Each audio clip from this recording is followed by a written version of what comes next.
تمام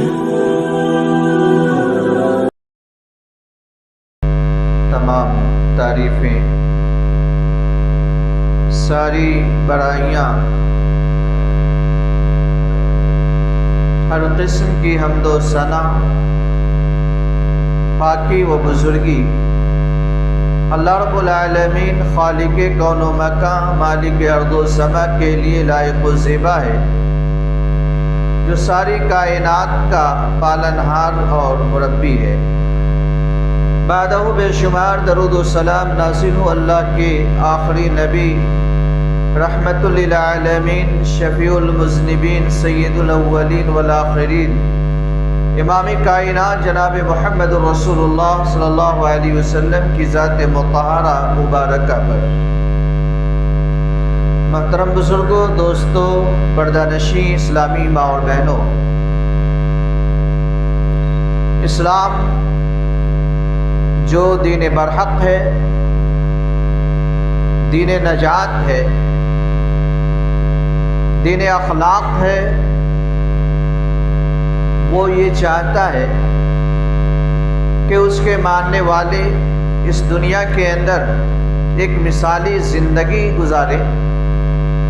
اور آخرت میں جنت کے حصول میں کامیاب ہو جائے۔ اس لیے اسلام ان تمام اعلیٰ اخلاق و کردار، رویوں اور طرز عمل سے اپنے ماننے والوں کو متصف ہونے کی تلقین کرتا ہے، جن کے ذریعہ ایک انسان، ایک مسلمان اس دنیا کے اندر باعزت اور باوقار زندگی گزار سکے اور آخرت میں کامیابی و کامرانی سے، نجات و فلاح سے ہمکنار ہو سکے، اور ان تمام اخلاقی اقدار، ان تمام برے رویوں اور طرز عمل سے اسلام اپنے ماننے والوں کو روکتا اور منع کرتا ہے، جس کی وجہ سے انسان اس دنیا کے اندر بے آبرو ہو جائے، بے وقار اور بے اعتبار بن جائے اور آخرت میں ناکامی اور نامرادی سے ہمکنار ہونا پڑے۔ اسلام نے جن خوبیوں سے مسلمانوں کو متصف ہونے کی تلقین کی ہے، ان میں سے ایک بڑی خوبی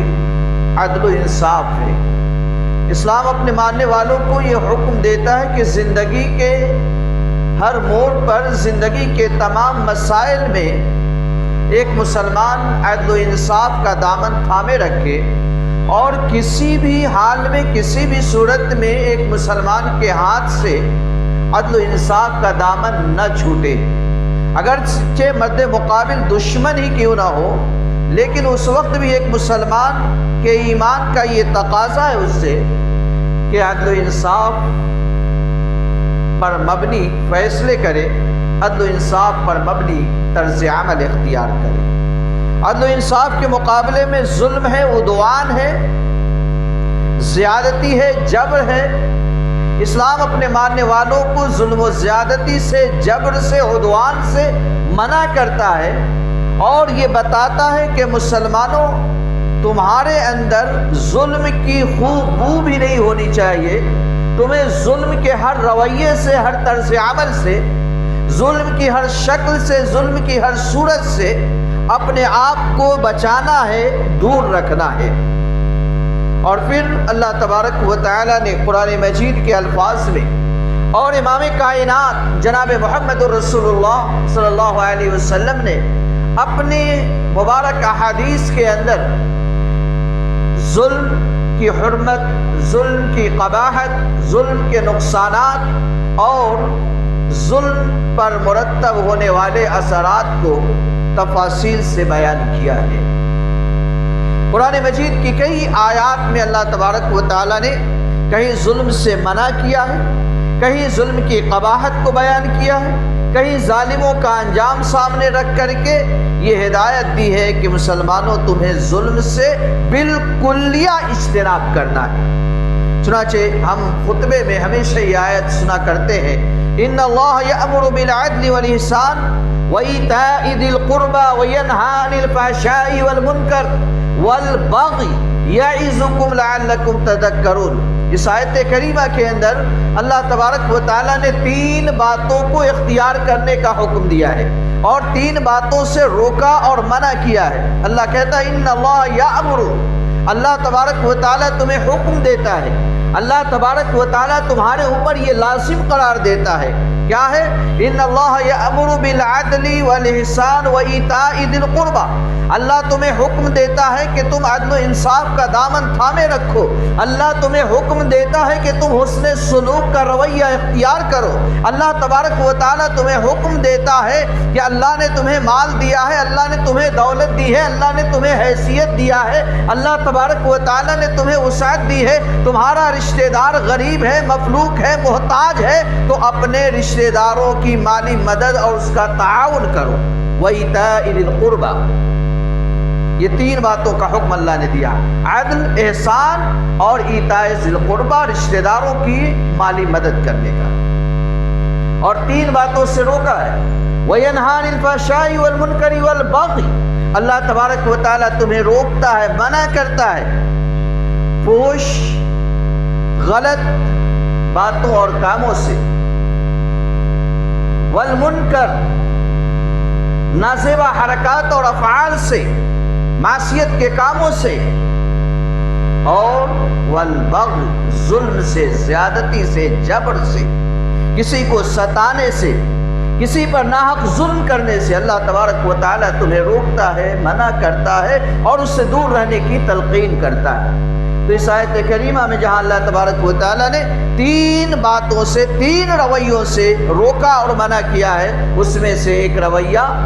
ظلم کا رویہ ہے، ایک طرز عمل ظالمانہ طرز عمل ہے، ہر مسلمان کو اس سے دور رہنا چاہیے۔ حدیث قدسی ہے، امام کائنات جناب محمد رسول اللہ صلی اللہ علیہ وسلم فرماتے ہیں کہ اللہ تبارک و تعالیٰ فرماتے ہیں، یقول اللہ تبارک و تعالیٰ یا عبادی انی حرمت الظلم علی نفسی وجعلتہ بینکم محرما فلا تظالموا، کہ اے میرے بندو، اللہ اپنے بندوں کو خطاب کر رہا ہے اور بڑے پیار سے سمجھا رہا ہے۔ یا عبادی کہہ کر کے اللہ تبارک و تعالیٰ نے بندوں کی اپنی طرف نسبت کر کے بڑے پیار سے، بڑے شفقت والے انداز میں اللہ تبارک و تعالیٰ اپنے بندوں کو ہدایت دے رہا ہے کہ اے میرے بندو سنو، اپنے دماغ میں یہ بات راسخ کر لو،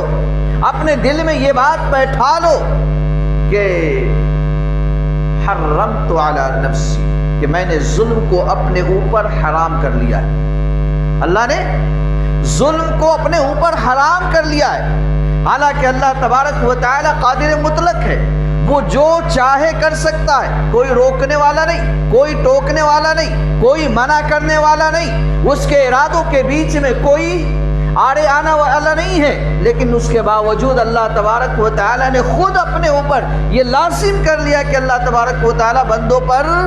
ظلم نہیں کرے گا، اللہ بندوں پر ظلم نہیں کرتا ہے، اللہ نے اپنی ذات پر ظلم کو حرام کر دیا ہے۔ وَجَعَلْتُهُ بَيْنَكُمْ مُحَرَّمًا، اللہ کہتا ہے جیسے میں نے اپنے لیے ظلم کو حرام کر لیا ہے، اسی طرح سے میرے بندوں تمہارے درمیان بھی ظلم کو حرام قرار دیا ہے۔ کوئی بندہ کسی بندے پر، کوئی انسان کسی انسان پر، کوئی نفس کسی بھی نفس پر کوئی ظلم نہ کرے۔ فَلَا تَظَالَمُوا، تو آپس میں ایک دوسرے پر ظلم نہ کرو، ایک دوسرے کو ناحق ستاؤ نہیں، ایک دوسرے کے ساتھ زیادتی کا معاملہ نہ اختیار کرو۔ اس طرح سے اس حدیث کے اندر اللہ تبارک و تعالی نے اپنے بندوں کو ظلم سے روکا ہے، منع کیا ہے، دور رہنے کی تلقین کی ہے، اور پھر اللہ کے منع کرنے کے بعد بھی رسول اللہ صلی اللہ علیہ وسلم کی ہدایتوں کے باوجود بھی اگر کوئی ظالمانہ رویے سے دوری نہیں اختیار کرتا ہے، ظلم سے اپنے آپ کو بچاتا نہیں ہے، دوسروں پر زیادتی کرنے سے اجتناب نہیں کرتا ہے، تو پھر اللہ اور اس کے رسول نے ایسے لوگوں کے لیے سخت وعید بیان فرمائی ہے۔ پیارے نبی صلی اللہ علیہ وسلم نے ارشاد فرمایا کہ اتقوا الظلم فإن الظلم ظلمات يوم القيامة واتقوا الشح فإن الشح أهلك من كان قبلكم حملوا على أن سفك دماءهم. اللہ کے نبی کہتے ہیں کہ اتقوا الظلم فإن الظلم ظلمات یوم القیامہ، کہ لوگوں ایک دوسرے پر ظلم کرنے سے بچو، دوسروں پر زیادتی کرنے سے دوری اختیار کرو، اس لیے کہ یہ ظلم قیامت کے دن اندھیرے کا باعث ہوگا. ظلمات یوم القیامہ، تمہارا یہ ظالمانہ رویہ تمہارے لیے قیامت کے دن اندھیرا بن جائے گا. اور یاد رکھنا، جسے روشنی نہ ملی قیامت کے دن، جو اندھیرے میں ٹامک ٹوئیا مارتا رہا، وہ نجات نہیں پائے گا. نجات سے ہم کنار ہونے کے لیے قیامت کے دن روشنی ضروری ہے، نور ضروری ہے.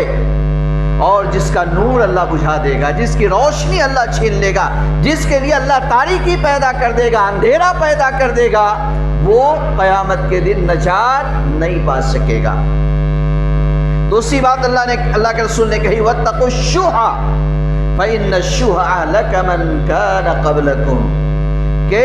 شح یعنی بخیلی کرنے سے، کنجوسی کرنے سے دوری اختیار کرو، بچو، اجتناب کرو. اللہ تبارک و تعالی نے تمہارے مال میں جو حقوق متعین کیے ہیں، تمہارے اپنی ذات کے لیے، تمہاری اولاد کے لیے، تمہارے بیوی بچوں کے لیے، تمہارے رشتہ داروں کے لیے، غربا کے لیے، فقراء کے لیے، مساکین کے لیے، یتامہ کے لیے، بیواؤں کے لیے جو حقوق بھی اللہ تبارک و تعالی نے تمہارے مال میں متعین کیے ہیں، ان حقوق کو ادا کرو. بخیلی یہی ہے کہ جہاں خرچ کرنے کی ضرورت ہے آدمی وہاں پر خرچ نہ کرے. جہاں مال خرچ کرنا ہے وہاں پر آدمی خرچ کرنے سے اجتناب کرے. پیارے نبی نے کہا کہ اس شوہ سے بچو، مال کی محبت میں اس طرح گرفتار نہ ہو جاؤ کہ مالی حقوق کی ادائیگی میں کوتاہی ہونے لگے. اس لیے کہ ایک ایسا غلط رویہ اور طرز عمل ہے کہ جس کسی کے اندر یہ شوہ پیدا ہو جاتا ہے اس کو ہلاکت کے راستے پر ڈال دیتا ہے. اگر ایک فرد شوہ کے اندر مبتلا ہوتا ہے، بخالت کے اندر مبتلا ہوتا ہے، وہ ہلاکت کی راہ پر چلا جاتا ہے. ایک قوم بخالت کے اندر مبتلا ہوتی ہے تو پوری کی پوری قوم ہلاکت کے راستے پر چلی جاتی ہے. اس لیے پیارے نبی نے کہا کہ واتقوا الشح فإن الشح اہلک من کان قبلکم، کہ تم سے پہلے جو قومیں گزری ہیں، تم سے پہلے جو امتیں گزری ہیں، اس شوہ نے، بخالت نے، کنجوسی نے انہیں ہلاکت میں ڈال دیا. حملوا علی ان سفک دماءہم، اس شوہ نے، مال کی محبت نے، حرص نے، ہوس نے انہیں آپس میں خون ریزی، جنگ اور لڑائی پر آمادہ کیا. اور اپنی کھلی آنکھوں سے ہم دیکھ سکتے ہیں کئی سارے ایسے گھرانے، کئی سارے ایسے افراد، کئی سارے ایسے گروہ اور کئی ایسی ساری ٹولیاں آپ کو نظر آئیں گی جن کے درمیان لڑائیاں چل رہی ہیں، جھگڑے چل رہے ہیں، مار کاٹ کا معاملہ چل رہا ہے، صرف مال کی وجہ سے، جائیداد کی وجہ سے، بڑا پٹی کی وجہ سے بھائی بھائی کا دشمن بن جا رہا ہے، بھائی بہن کا دشمن بن جا رہا ہے، قریبی رشتہ داروں کے دلوں میں درار پیدا ہو جا رہے ہیں. اس لیے اللہ کے نبی صلی اللہ علیہ وسلم نے ان دو غلط اور برے رویوں سے اپنی امت کے افراد کو روکا، اور اس کی جو ہلاکت خیزی ہے، جو تباہ کن اثرات ہیں، اللہ کے نبی نے اس سے آگاہ کیا ہے، خبردار کیا ہے. یہی نہیں، ظاہر ہے کہ ظلم اللہ کی نافرمانی ہے، ظلم اللہ کو غصہ دلانے والا رویہ اور طرز عمل ہے، تو اس کا اخروی عذاب تو ہوگا ہی، اس میں کوئی شک نہیں، کوئی شبہ نہیں. لیکن ظالموں کو اللہ تبارک و تعالی اس دنیا کے اندر بھی کیفر کردار تک پہنچا دیتا ہے. ظلم و رویہ ہے جس کی سزا اللہ تبارک و تعالی ظالم کو اس دنیا کے اندر بھی دیتا ہے، جو مختلف شکل میں نمودار ہوتا ہے. ظلم کا ایک برا نتیجہ یہ ظاہر ہوتا ہے کہ اللہ تبارک و تعالی چھوٹے ظالموں پر بڑے ظالموں کو مسلط کر دیتا ہے. چھوٹے ظالموں پر بڑے ظالموں کو اللہ مسلط کر دیتا ہے. قرآن مجید کے الفاظ شاہد ہیں، اللہ کہتا ہے وَكَذَلِكَ نُوَلِّي بَعْضَ الظَّالِمِينَ بَعْضًا بِمَا كَانُوا يَكْسِبُونَ، کہ اس طرح سے ہم وَكَذَلِكَ نُوَلِّي، اسی طرح سے ہم نے بعض الظالمین بعضا کہ بعض ظالموں کو بعض پر ہم مسلط کر دیتے. کیوں؟ بما کانوا یکسبون، ان کے ظالمانہ رویوں اور کرتوتوں کی وجہ سے. مفسرین نے وضاحت کے ساتھ بتایا ہے کہ جب افراد کے اندر ظلم کا رویہ پنپتا ہے تو اللہ تبارک و تعالی اس کے اوپر ظالم حکمراں مسلط کر دیتا ہے. اللہ تبارک و تعالی ان کو ظالموں کے زیر نگی کر دیتا ہے. آج ہم رو رہے ہیں، آج ہم آہو بکا کر رہے ہیں، ہنگامے کر رہے ہیں کہ ہمارے اوپر ظلم ہو رہا ہے، ہماری مسجدیں محفوظ نہیں ہیں، ہماری عزت محفوظ نہیں ہے، ہمارا وقار محفوظ نہیں ہے، ہماری جان محفوظ نہیں ہے، ہمارے مدرسے محفوظ نہیں ہے، ہمارے بزنس محفوظ نہیں ہے، ہماری تجارت محفوظ نہیں ہے. ظالم ہم پر ظلم کر رہے ہیں، ہمارے مال کے ساتھ، ہماری عزتوں کے ساتھ، ہماری جان کے ساتھ کھلواڑ ہو رہا ہے. مسلمانوں، ایسا کیوں ہو رہا ہے؟ اللہ نے اگر ظالموں کو تمہارے اوپر مسلط کر دیا ہے تو یوں ہی نہیں کر دیا ہے. آج دیکھیں تو ہمارے گھر سے لے کر کے ہمارے معاشرے تک، معاشرے سے لے کر کے اپر لیول تک ہر جگہ ہم ظلم میں ڈوبے ہوئے ہیں. ظالمانہ رویوں کے ہم شکار ہیں. جہاں جس کسی کو طاقت ملتی ہے، جہاں جس کسی کو اقتدار ملتا ہے، جہاں جس کسی کو اختیار حاصل ہوتا ہے، وہی وہ ظلم شروع کر دیتا ہے. ہمارے گھروں میں بھی ظلم ہے، ہمارے خاندانوں میں بھی ظلم ہو رہا ہے، ہمارے معاشرے میں بھی ظلم ہو رہا ہے، ہماری تجارتی جگہوں پر بھی ظلم ہو رہا ہے، ہمارے اداروں میں بھی ظلم ہو رہا ہے، ہماری تنظیموں میں بھی ظلم ہو رہا ہے. ہر جگہ ظالمانہ رویے نے اپنے پنجے گاڑے ہوئے ہیں. جب ہم خود سر سے لے کر کے پیر تک ظالمانہ رویوں کا شکار ہیں، پھر ہمیں کیا حق بنتا ہے کہ ہم دوسروں کے ظلم کی شکایت کرتے پھریں؟ اللہ تبارک و تعالیٰ کا عذاب اس شکل میں بھی آتا ہے کہ اللہ چھوٹے ظالموں پر بڑے ظالموں کو مسلط کر دیتا ہے. اور اس سے نجات کا سب سے اہم وسیلہ اور ذریعہ یہی ہے کہ ہم خود ظلم سے تائب ہو جائیں، خود ہم اپنے رویوں کو درست کر لیں، اپنے رویوں کو بدل لیں، اپنی اصلاح کر لیں. ظالمانہ رویوں کا ایک بڑا نقصان یہ ہوتا ہے کہ جب مظلوم ظالم کے خلاف اللہ کی بارگاہ میں فریاد کرتا ہے، خواہ وہ مسلمان ہو، نیک ہو، متقی ہو، یا فاسق و فاجر ہو، یا پھر کافر و مشرک ہو، اگر وہ مظلوم ہے اور اپنی زبان سے ظالم کے خلاف بددعا کرتا ہے، ظالم کے خلاف اللہ سے فریاد کرتا ہے، اس کی فریاد بغیر کسی رکاوٹ کے، بغیر کسی حجاب کے اللہ تک پہنچتی ہے، اور اللہ تبارک و تعالیٰ اس کی التجا کو قبول کرتا ہے اور ظالم کو کیفر کردار تک پہنچاتا ہے. پیارے نبی صلی اللہ علیہ وسلم نے فرمایا، اتقی دعوت المظلوم فإنه ليس بينها وبين الله حجاب. حضرت معاذ بن جبل رضی اللہ عنہ کو اللہ کے نبی صلی اللہ علیہ وسلم نے یمن کا گورنر بنا کر کے بھیجا تھا. جب آدمی کے پاس اختیار اور اقتدار ہوتا ہے تو ظالمانہ رویے بھی اب پنپتے ہیں. اس سے اللہ کے نبی صلی اللہ علیہ وسلم نے خاص طور سے ہدایت دی تھی کہ اتقی دعوت المظلوم، کہ معاذ کسی پر ظلم نہ کرنا، مظلوم کی بد دعا سے بچتے رہنا، اس لیے کہ فَإِنَّهُ لَيْسَ بَيْنَهَا وَبَيْنَ اللَّهِ حِجَاب، کہ اللہ کے درمیان اور مظلوم کی بد دعا کے درمیان کوئی حجاب نہیں ہے، کوئی رکاوٹ نہیں ہے. مظلوم کی زبان سے بد دعا نکلتی ہے، رب کے عرش تک پہنچتی ہے، اللہ کی بارگاہ میں جاتی ہے اور قبولیت کا شرف حاصل کر لیتی ہے. اسی طرح سے ایک دوسری حدیث کے اندر اللہ کے نبی صلی اللہ علیہ وسلم نے فرمایا کہ ثلاث دعوات مستجابات لا شک فیہن، کہ 3 دعائیں ایسی ہیں جن کی قبولیت میں کسی طرح کی کوئی شک نہیں، کوئی شبہ نہیں. 3 دعائیں ہیں، 3 لوگوں کی دعائیں ہیں. دعوت المظلوم ودعوت المسافر ودعوت الوالد علی ولدی. دعوت المظلوم، پہلے نمبر پر آپ نے کہا کہ مظلوم کی دعا، ظالم کے خلاف اس کی زبان سے جو دعا نکلتی ہے اللہ کے ہاں مقبول ہو جاتی ہے. دوسرے دعوت المسافر، ایک آدمی حالت سفر میں ہے، سفر میں دعا کرتا ہے، اللہ تبارک و تعالیٰ کی وہ دعا مقبول ہو جاتی ہے. تیسرے دعوت الوالد علی ولدہ، ایک والد والد کے اندر ماں بھی شامل ہے، باپ بھی شامل ہے۔ ماں اور باپ اگر اولاد کے خلاف بد دعا کر دے اور بد دعا کرنے کا ریزن بھی ہو، سبب بھی ہو، وجہ بھی ہو، تو وہ بد دعا رد نہیں ہوتی، وہ بد دعا رد نہیں ہوتی۔ اگر کوئی کسی ماں نے، کسی باپ نے اپنے بچوں سے تنگ آ کر کے، اس کی اذیت رسانیوں سے پریشان آ کر کے اس کے خلاف زبان کھول دی، اللہ کی بارگاہ میں فریاد کر دیا، اللہ سے اس کے خلاف کچھ مانگ لیا، اللہ تبارک و تعالیٰ وہ عطا کر دیتا ہے۔ اس لیے والدین کی بد دعاؤں سے بچنا بھی چاہیے۔ اور اللہ کے رسول صلی اللہ علیہ وسلم نے والدین کو بھی ہدایت دی ہے کہ اپنے بچوں کے لیے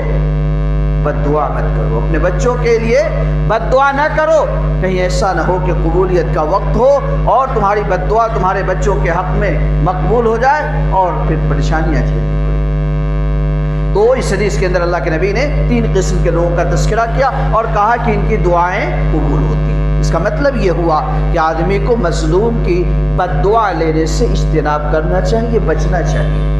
حدیث کے اندر کئی ایسی مثالیں ہمیں ملتی ہیں۔ ایک مثال حضرت سعد بن وقاص رضی اللہ عنہ کے حوالے سے ہے۔ حضرت عمر رضی اللہ عنہ نے ان کو کوفہ کا گورنر بنایا تھا۔ کوفہ والے ہمیشہ سے شرپسند واقع ہوئے، نہ جانے کتنے گورنروں کو انہوں نے معزول کرایا۔ حضرت سعد یہ اللہ کے نبی صلی اللہ علیہ وسلم کہ وہ صحابی ہیں جن کو عشرہ مبشرہ میں شمار کیا جاتا ہے، جن کا نام لے کر کے، جن 10 صحابہ کا نام لے کر کے اللہ کے نبی نے ایک ساتھ کہا تھا کہ یہ جنتی ہیں، جنتی، ان میں سے ایک ہیں یہ سابقین اولین میں سے۔ کوفہ والوں نے ان کی شکایت حضرت عمر سے کر دی کہ یہ حکمرانی کے حال نہیں ہے۔ حضرت عمر رضی اللہ عنہ نے انویسٹیگیشن کمیٹی بنائی اور کوفہ بھیجا کہ جاؤ پتہ کرو کہ معاملہ کیا ہے۔ جب یہ کمیٹی وہاں گئی اور پتہ کیا تو ہر جگہ سے مثبت رزلٹ آئے، پازیٹیو رزلٹ آئے، کسی نے کوئی شکایت نہیں کی حضرت سعد کے خلاف۔ لیکن ایک سوچنے کی بات یہ ہے کہ جب انویسٹیگیشن کمیٹی جا کر کے وہاں انویسٹیگیٹ کرتی ہے، پوچھ تاچھ کرتی ہے، تو کہیں سے کوئی شکایت نہیں آتی، حالانکہ شکایت جو آئی تھی اہل کوفہ کی طرف سے آئی تھی۔ اس سے معلوم یہ ہوتا ہے کہ یہ ہلچل پیدا کرنے والے چند لوگ ہوتے ہیں جو سارے معاشرے کو آلودہ کرنے کی کوشش کرتے ہیں۔ بہرحال یہ لوگ پوچھ تاچھ کرنے والے، پتہ کرنے والے، ہر جگہ، ہر مسجد میں، ہر محلے میں پتہ کرتے کرتے ایک مسجد میں پہنچے، وہاں پتہ کیا حضرت سعد کے بارے میں، سارے لوگ خاموش تھے۔ ایک شخص جس کا نام اسامہ بن قتادہ تھا وہ کھڑا ہوا اور کہا کہ مجھے شکایت ہے سعد سے، مجھے شکایت ہے سعد سے، ان کی کمیاں خامیاں میں جانتا ہوں۔ اس نے کہا کہ لا یسیر بالسریہ ولا یعدل بالقضیہ ولا یقسم بالسویہ، کہ سعد لشکر کے ساتھ نہیں جاتے ہیں، لشکر سے پیچھے رہتے ہیں۔ سعد جب مال غنیمت تقسیم کرتے ہیں تو برابر برابر تقسیم نہیں کرتے، کسی کو زیادہ کسی کو کم دے دیتے ہیں۔ اور ولا یعدل بالسویہ ولا یعدل بالقضیہ، اور جب فیصلہ کرتے ہیں تو نعوذ باللہ عدل و انصاف نہیں کرتے، عدل و انصاف نہیں کرتے۔ یہ 3 باتیں اس نے کہی تھی۔ بہرحال وہ لوگ پوچھ تاچھ کر کے آئے، حضرت سعد سے حضرت عمر نے محاسبہ کیا، انہوں نے اپنی صفائی پیش کی، اور جب حضرت سعد رضی اللہ عنہ کو معلوم ہوا کہ سارے کوفہ والوں میں یہی وہ شخص ہے جس نے میری شکایت کی ہے، اس وقت حضرت سعد نے بدعا کی تھی، کہا تھا اللہم ان کان کاذبا قام ریاء وسمعہ، کہ اللہ اگر تیرا یہ بندہ جھوٹا ہے، اس نے شہرت اور ناموری حاصل کرنے کے لیے میرے خلاف شکایت لگائی ہے، تو کہا اللہم فاعتل عمرہ وفقرہ وعرض للفتن، کہ اللہ میں تجھ سے 3 باتیں مانگتا ہوں، 3 باتوں کا سوال کرتا ہوں، 3 باتیں۔ کہا کہ فاعتل عمرہ، اللہ تو اس کی عمر لمبی کر دے، واطل فقرہ، اور اس کی محتاجگی کو دراز کر دے، وعرض للفتن، اور اللہ تو اس کو آزمائشوں میں ڈال دے۔ راوی حدیث کہتے کہ کہ یہ شخص لمبی عمر پایا، 100 سے زیادہ سال کی عمر اس نے پائی،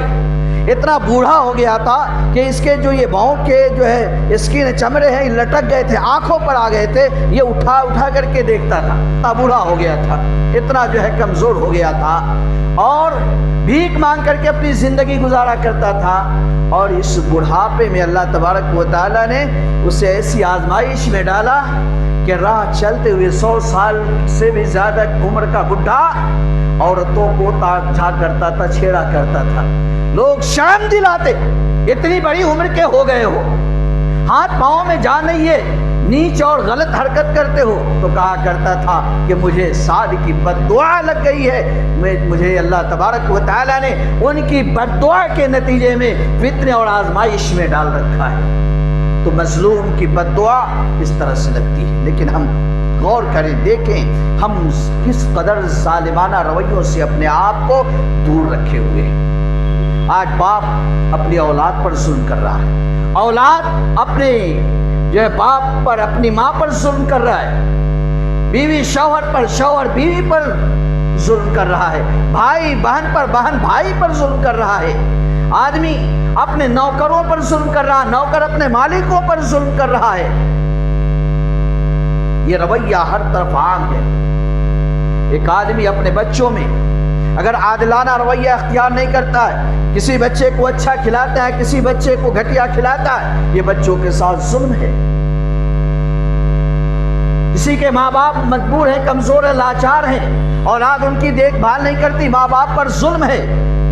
آپ فیکٹری چلا رہے ہیں، کارخانے چلا رہے ہیں، آپ کے یہاں مزدور کام کر رہے ہیں، ان کی جو مزدوری بننی چاہیے، ان کی جو اجرت بننی چاہیے، ان کی تنخواہ بننی چاہیے، ان کی صلاحیتوں کے اعتبار سے جو سیلری ہونی چاہیے آپ نہیں دیتے ہیں، آپ اپنے مزدوروں پر ظلم کر رہے ہیں، متعین وقت سے زیادہ آپ ان سے خدمت لے رہے ہیں، آپ ان پر ظلم کر رہے ہیں، آپ کہیں نوکری کر رہے ہیں، مزدوری کر رہے ہیں، آپ کے لیے جو وقت متعین کیا گیا ہے اس متعین وقت سے کم کام کر رہے ہیں، آپ اپنے مالک کے ساتھ ظلم کر رہے ہیں۔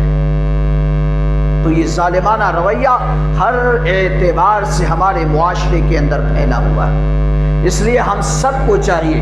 کہ ظالمانہ رویوں سے اپنے آپ کو پاک صاف رکھیں۔ انسان ہونے کے ناطے کوتاہیاں ہو سکتی ہیں، غلطیاں ہو سکتی ہیں، اس میں کوئی شبہ نہیں، لیکن اس کو دور کرنے کی، اس کے ازالے کی کوشش کرنی چاہیے۔ اب آتے ہیں آخرت کی طرف۔ کبھی کبھی ایسا ہوتا ہے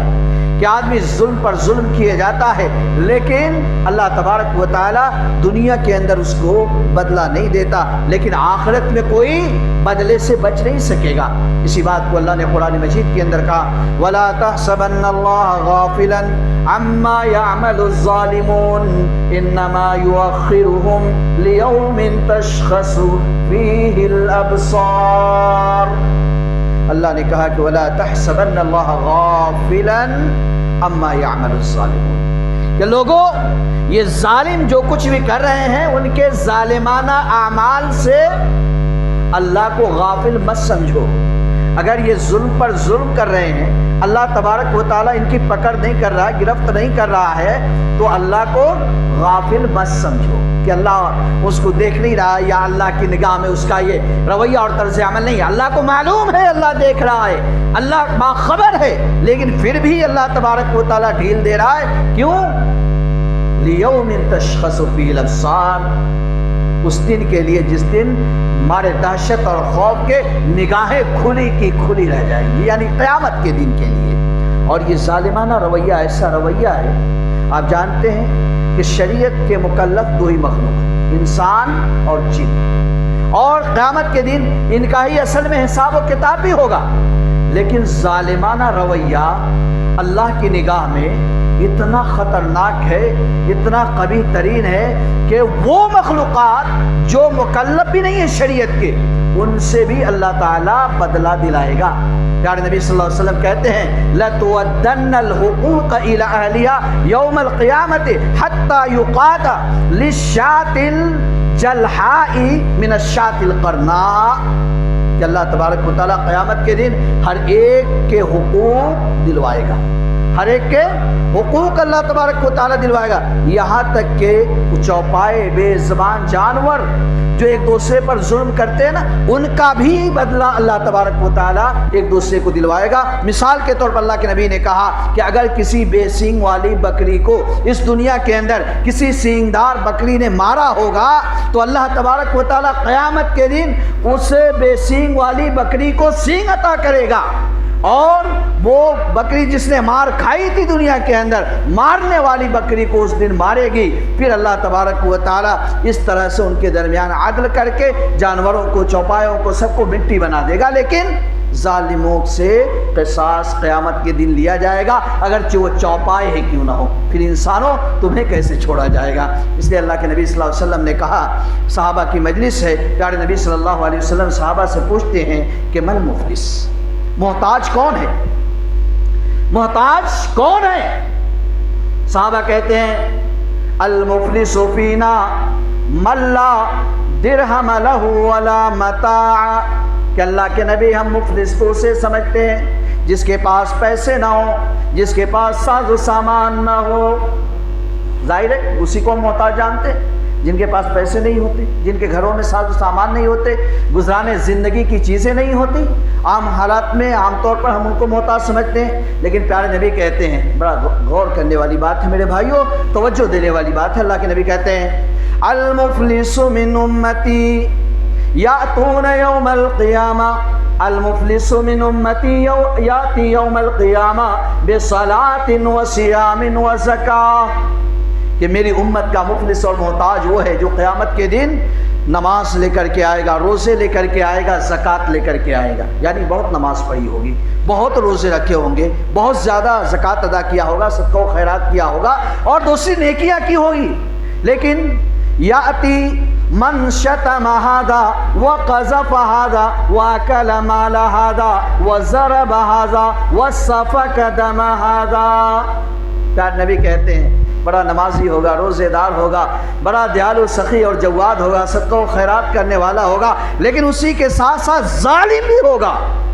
اس حال میں قیامت کے دن آئے گا کہ کسی کو اس نے ناحق گالیاں بھی ہوں گی، ناحق کسی پر اس نے تہمت لگایا ہوگا، کسی کو ناحق اس نے مارا ہوگا، ناحق کسی کا خون بہایا ہوگا، ناحق کسی کا مال کھایا ہوگا، کسی کی زمین دبائی ہوگی، کسی کا جائیداد دبایا ہوگا۔ پھر کیا ہوگا؟ اللہ تبارک و تعالی